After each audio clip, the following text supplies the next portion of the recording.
What's up guys? For today's video guys, matudlo ta sang pagtakod ka bulang sa upunta. So ari guys, no, ga practice ano kung paano magtakod sa bulang. So patudlo sa aton guys kung paano magtakod sa bulang ara guys. So videoan naton guys, nan. Ganaton.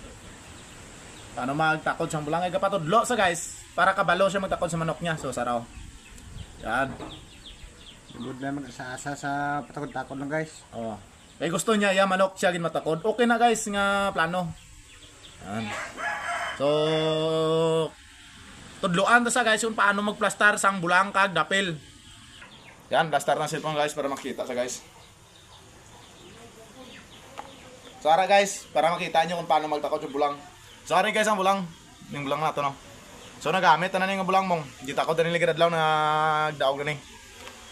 So kaysa plan nagamit guys oh. So babayad din ulit. No? Yan.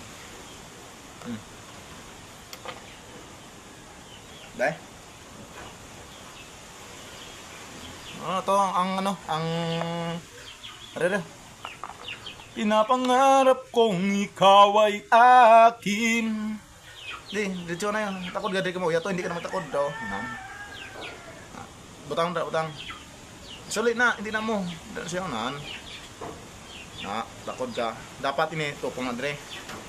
Kaya pagbutang mo na sang likit, mapantay na siya. Di na maigo ang kanto sa bulang.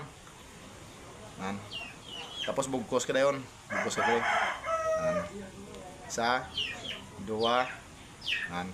Tapos i-press mo siya. Hindi mo mag-press nga basko kung lagi mo press. Matamat lang guys, sakit na sa tail ka manok mo. Yan, parang bulang mo diso. Now. Pare guys, tudloan ta sa guys, no? Kaya paliwatan ni siya dayon guys. Yan.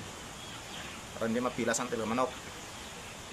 Yan. Bantaon mo kung ano daw dako ang mabilin kag amo na butang mo sa likit. Yan, hindi okay na siya. Yan. Butang ka dayon sang likita. Dikit ko to.